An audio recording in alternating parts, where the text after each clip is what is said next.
баяр зөвхөн залуу хүн.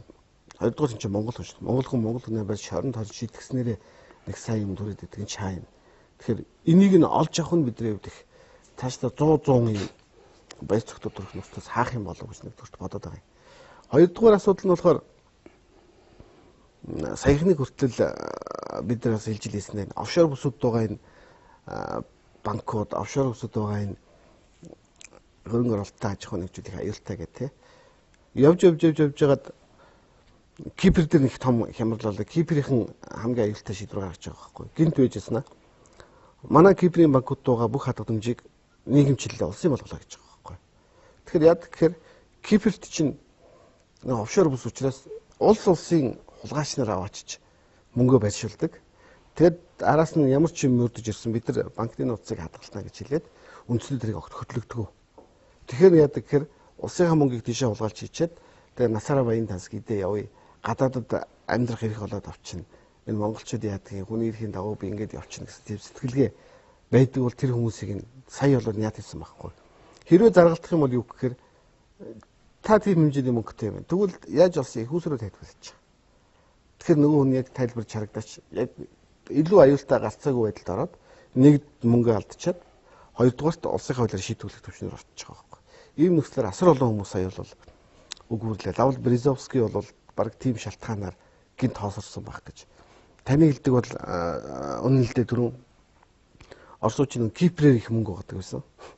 Манай Эрдэнэтэй холбоотой асуудал гарч чадвал Киприйн компани олцоод явж лээсэн шүү дээ. Тэр яасан гэхээр тентхийн баячууд нь нөгөө улсаас хулгайлсан мөнгө аваачаад дандаа Киприйн банкуд төр байршуулчаад тэгээ бүтэн наад мөнгөө улстай байршуулаа. Зарим нэгэн тохиолдлоор бол наадах чинь улс өөртөө ашигтай байдлаар зарцуулах болцоо байна. Гим ялж чинь нүгэлж нэмгэлж болно. Тэгээ наадхыгаа одоо та нар хил заарлал мөнгөө татах хэрэг нөгөөдөл нь та нар олоо автлаа юм бэ? Тэхгүй мэхгүй гэл. Нөгөө олигархууд нь бага өнгөрсөн шүү дээ. Араас нь Оросын тагнуулын байгууллагаараа юм гарах гэсэн юу ч гараагүй. Тэгээ үжсэн чинь сая яг Кипр хадгаламжийг яг нийгэмчлэх тухай асуудал гарангууд нөгөөдөл нь одоо Владимир Владимирович бид нар баллууллаа шүү. Нөгөө мөнгө алдах нь та туслаач гэсэн чинь бүт урдаас нь хэлж байгаа шүү. Гэхдээ би та нар хэлсэн сануулсан. Тэгээ тэр үед би та нар төлөө явъя гэсэн. Гэтэл та нар угаасаа яагаагүй шүү. Зөвшөөрөөгүй шүү. Одоо би ямар шалтгаанаар эдэртээ бодолцох юм.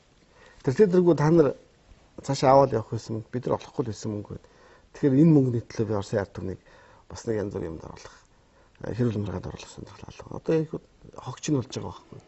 Ингээл дуусч байгаа байхгүй. Эхнээсээ амиа хорлоод наан Березовский алдарт гарсан гэж байгаа. Цаад хичнээн амт яг юм болж байгаа. Хинч мэдэхгүй те. Өөрөөр хэлбэл сая энэ яаж юм гэхээр ахаад нөгөө нэг мөнгөний систем дээр асар муухай том задрал орж ирэхгүй юу.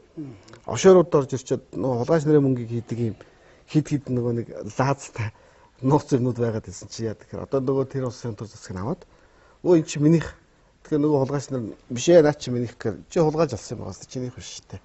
Жохондоо бол нөгөө цаад ард түмнийх нь байхгүй те. Ингээд энэ баахан амтд маш том сүрэлд ороод байхгүй болчихно. За яг үнтэй зэрэгцээд Монголд ч асуудлууд бужигнаад хэллээ. Ийм нөхцөлд одоо бид нар яг л бодох хэрэгтэй юм шиг байна. Хамгийн гол арга нь энэний цаад механизмыг бид нар олж авах зорилго болохоос энд байгаа хүмүүсээ хараад загнах нь бидний асуудал ерөөсөө биш юм байна. Цаашдаа бид нар дөнгөж оюутлахыг л хийсэн байгаа шүү дээ. Цаашдаа 5 толгой зогсож байна тийм үү? Ахаад нөгөө стратеги ордод гэдэг 30 гаруй орд байна.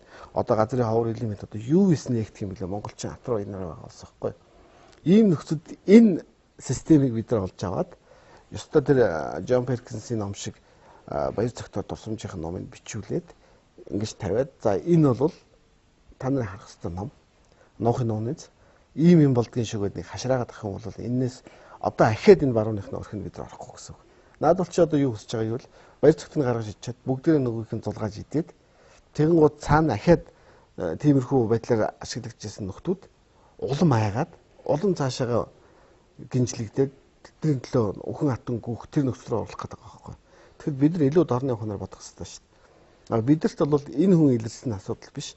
Энэ системийг илрүүлэх асуудал учраас системийг бид нар илрүүлэхийн төлөө бүх хүчээр яваад дараа нь нэг шалгачаад бас нэг хантаа болоод авах бол ийм л олд гэж бодоод байгаа. Ер нь энэ өөрөө бас ялангуяа саарл ордныханд хэлэхэд эдгээр бол маш том дохио юм байгаа шүү дээ. Дохио. Өнөөдөр авах байгаа авахыг ер нь өнөөдөр юмыг буруу хараад дутуу ойлгоод тэрүүгээр дүгнэлт хийгээд тэгээ үйлдэл хийгээ явж байгаа хүмүүсийг одоо өөрсдөө яг энэ зогсох газар зөв зогсоод чиглэлээ зөв өөрчлөөд ингээд бас нэг ирээдүйн хөдлөө зөв явах их том дохио юм байгаа байхгүй. Энийг л уг монголчууд нийтээр ойлгож чадах юм бол энэний чинь том олзон нэг жинхэнэ олзон бол тий. Альва юм дандаа сайн муугаа цуг явуулдаг гэж. Харин ч бид нар магадгүй ганцхан баяр зүгтдэг хүний энэ илэрч байгаа энэ юмн дээр энэ харийнхны колончдын технологи. Тэгээ нэг хоосыг яриа биш энэ чинь бодит байдалтай хэнийг ч хизээч хайрлаж хадгалж хамгаалдаггүй хүссэн үедээ золион тайдаг. Өөрсдөд нь бүр хамгийн үнэнч морь нохоо мэт зүтгэсэн үнийг хүртэл эргэж ард түмэлдөө нэг золион гаргаж шидэж. Тэдний хувьд ингээд хин ч шүүхгүй юу.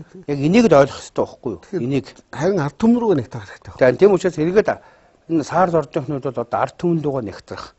Ер нь тэгээд угаасаа цаг нь ирчихсэндээ нөгөө нэг хуурамч гадаадын онол үзэл бодол энтрийг тулгаж тэгээ нэг жоохон гинэндүү ханддаг энэ төр хүмүүсийн дагуулж тэгээ хагас хийрхэл маягаар ч үт юм уу нэг тиймэрхүү явдаг энэ 20 жил ч одоо дуусчлаа ш одоо хүмүүс ухаалаг болж гэн хэрсүү болж гэн эргээд хашир хүмүүсийнхээ үгийг сонсдог болж гэн тэгээ бид эндээс л одоо яг тэр юуг л